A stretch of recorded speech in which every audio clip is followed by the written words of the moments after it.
انتي لا دغدا دولة درقا وحاد حاشا وحاد ديدو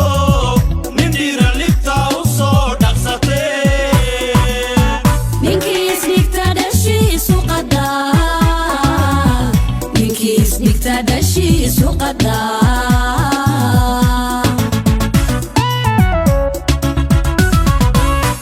انتي لا دغدا دولة درقا وحاد حاشا وحاد ديدو waxay habeenkii xalay ahayd ku beegnayd 26 Juun 1960kii markii xilligaasi Soomaaliland ay noqotay halkii ugu horeysay ee laga taagay calan Soomaaliyeed oo xora maalin muran iyo mateekni hare maalin ila ay maashee almaalu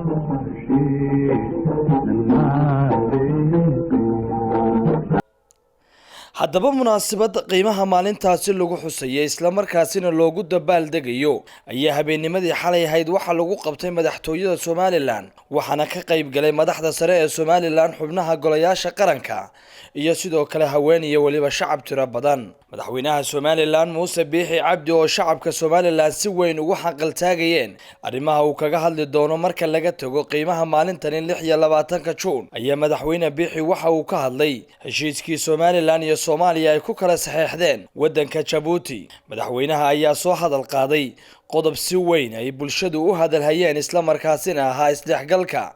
labada bulsho ee Soomaaliland iyo Soomaaliya waxaana uu sheegay madaxweyne Biixi in fiisa loo qaadan doono tagista magaalada Muqdisho marka laga tago ayuu yiri shakhsiyaadka balse kooxo uu sheegay oo ay ka mid yihiin kooxaha kubadda iyo cid kasta oo kooxaan ku tagaysa Muqdisho ay ku tagi doonaan fiisaha Soomaaliland iyagoo sita calanka Soomaaliland iyo sidoo kale baasaboor Soomaaliland heshiiska waxaan ku soo galay waxa weeye isdhexgalka siyaasadda la isku dhexgalayo waxa la yiri in aan laga hor imanin wixii aan siyaasadda ahayn ay soo socodka waliba bracket baa la geliyay saddex qodob sportska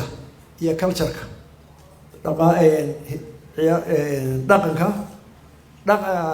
culture dhaqanka iyo ciyaaraha oo ku cusub waayo business horteed buu bilaabmay lacagteena iyo shirkadda isku muraaqay isu socodku dad Soomaaliyeed oo walaalo uu iska jir uu socdaa wixii isdhexgalaya horta siyaasad iyadoo way reeban tahay sida uu sheegay gudoomiyaha baarlamaanku xeer baa joojiyay kuma jirto qofkii siyaasi ama siyaasad u taga intuu iska taga siyaasad ka qayb galay waa dambiil qaran isdhexgalka kale wuxuu ku xidhnaanayaa inaynu nahay masalan koox ciyaar shaabta kubadda yaa la doonayaa inay tagto koox waa inay tagaan iyagoo baasaboorka Soomaaliland sita oo dawladda Soomaaliland dirtay oo magaca Soomaaliland ku ciyaaray koox muusiga tagaysa ama ruwaad tagaysa waxay tagaysaa baasaboor Soomaaliland iyo calanka Soomaaliland iyo magaca Soomaaliland qof kaliya uu tagi kara qof muraadi hadduu socdo waa yeelki laakiin wixii institution ama kooxi waxay ku tagi karaan baasaboor Soomaaliland calanka Soomaaliland magaca Soomaaliland fiisa ka soo yeeysaysa Muqdisho waa loogu dhufanayaa haddii inta la waayo cidina tagi mayso way isgaadi mayno iyagu ma ogola inay saa yeelaan fiisa bixiyaan waxaynu arkaan gobolada waqooyiga inaguna tabayo ka tabaye waxaanu aragno laba dawladood nahay qof aan fiisa calanka Soomaaliland iyo baasaboorka Soomaaliland loo fiisaynayni isugu tagi mayno ma xili karno lacagta isdhex gashay businesska isdhex galay ma xili karo dee qofka sodonkiisa oo siyaarinaya ama qofka ka u tagaya ama qofka shakhsiga muraadkiisa tagaya imika iyo hadda rabada dhinac awood oo socda waxaan ku soo gabagabeynayaa waxaan oranayaa Soomaaliland mar baan la yaabaa dadka baqday ee dhaa waxba sana de horta nimanka waxay dhahnaa xornimadii naga luntay 60kii way luntay raad aynu nahay ninka raacadina dib walba u mara baqdo shaki ma qaba isaga baadisa doonaya qolada geela raadisa markay socodku dheeraado ee geelu in badan u maqan yahay saaladay taabtaan saalada geel ayaa la eega markaasay saalo qoyan helaan dabeetana iyagoo 7 cisho qatanaa u ordaayay bay hadal hadduu dhow yahay daalkii uu ka baxaa anigu waxaan qabaa maanta inuu saalo qoyan hayno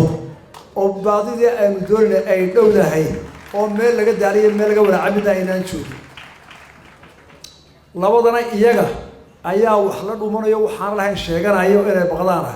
ee inagu inaynu baqanaba maaha waayo dhammaanteen gurigood baynu nahay xorriyaddeena lutalixinkii waanaynu u simannahay nina ninku eedayn maayo waxay noo balana midnimo wax wada qabsi baadidoon loo midaysan yahay qarankoo la wada ilaaliyo in la isu dulqaato inaynu mustaqbalkan ka fiican aynu joogno dhowaan gaarno ayaynu bala dhammaanteed geesta kale xarunta madaxtooyada ee Villa Soomaaliya ee waddanka Soomaaliya ayaa habeennimadii xalay ahayd waxa lagu qabtay munaasabad taasi la mid ah oo lagu xusayay 26 Juun 1960 markii Somaliland ay ka qaadatay xornimada gumaysihii Ingiriiska madaxweynaha dalka Soomaaliya Maxamed Cabdullaahi Farmaajo ayaa dadweynihii ka soo qayb galay munaasabada xuskaasi ee ka dhacay habeenkii xalay ah Villa Soomaaliya waxa uu kaga hadlay arrinta maalinta 26 Juun iyo qiimaheeda sidoo kale madaxweynaha ayaa soo hadal qaaday shirki dhawaan Somaliland ku dhaxmaray dalka Djibouti iyo heshiisyadii ay saxeexdeen waxaana uu madaxweyne Farmaajo sheegay in madaxweyne Biixi uu garowsan yahay in Somaliland ay hore u socon karin Soomaaliya la'aanteed hadalkaasi ayaa baraha bulshada si weyn loogu hadalhayay maanta 30 sano soo socda waxaan raadinaynaa midnimo 30 sano soo socda waa 10 waa test annaga dadkeena madaxda ay ugu horeyso iyo guud ahaan bulshada Soomaaliyeed laga rabo inaan u dhaqaaqno midnimo inaan raadino waa bilawnay inaan raadino midnimo oo aan ka raadino walaalahan Somaliland aan ka raadino muddaan ka shaqeynay ilaahay waa nagu guuleeyay waxaan rajeynayaa in wada hadalkaasi uu noqdo mid miro dhal ah maxaa yeelay kalama maarano waa isu baahannahay dhinac walba yaan ehel iyo walaalo u nahay haddii dhinac uu ku maqan yahay waa ognahay waa aragnay khibradeeda waa haynaa dhinac kale inuusan dhaqaaqi karin intay naga maqan yihiin ma dhaqaaqi karno iyaguna ma dhaqaaqi karaan marka inaan annagu isfiirsan marka annagoo midaysan inaan fiirino dowladaha geeska Afrika sidee aan kula tartanaa dhaqaalaha iskaashiga hadda ka bilowday geeska Afrika ilaa kulama tartami karno annagoo qaybsan kulama tartami karno adduunku waxaa dhashay globalization wax la yiraahdo geeska Afrika waxaa ka bilowday iskaashi dhaqaale annagaana bilownay fakarkeedana annagaa lahayn annagoonan iswadan faan ma aha waa wax dhaba annagaa ka iibinay annagaa u tagnay xaqiiqatan markii ugu horeysay waxay ahayd Suudaan in lagu qabto waa markii 2017 iyadoo ahayd waa socon weydi waa noo socotay markii dambe waa hawl bilaabatay shaqo bilaabatay weey waxay ogaadeen geeska Afrika dawladaha ku yaala in la isu baahan yahay in dawlad kaligeed istaagnaan karin waxay ogaadeen colaadii iyo dhibaatadii ka jirtay inaan la wadi karin in maanta iyo wixii ka dambeeya loo baxo economic development inaan horumarino shacabkeena faqriga inaan kala dagaalno wax alla wixii conflict ahaa ama attention ahaa in la joojiyo oo aan ku bedelno isdilkii hub aruursigii inaan ku bedelno inaan beeraheena horumarsano baddeena inaan horumarsano annaga ugu baddeer Afrika iyaguna waxay u baahan yihiin wax baddeena ka soo baxdo iyaguna waxbay hayaan aan uga baahannahay tartankaasi ma geli karno annagoo kala qaybsan ma geli karno mar walba waxaad ku jiraysaa meesha ugu hooseysa sidaas darteed anigoo ku kalsoon wada hadalkii aan soo galnay meel fiicanna aan ku soo ogaanay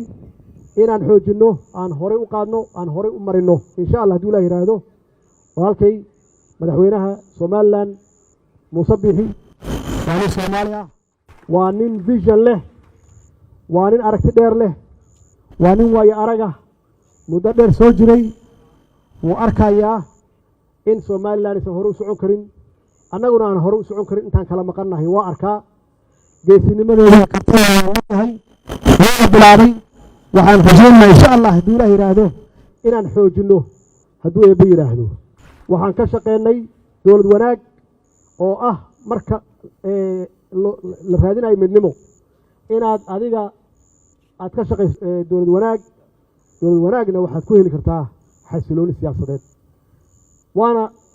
muujinay in aan helnay xasilooni siyaasadeed cabdirashiid cali bare Somali TV Hargeysa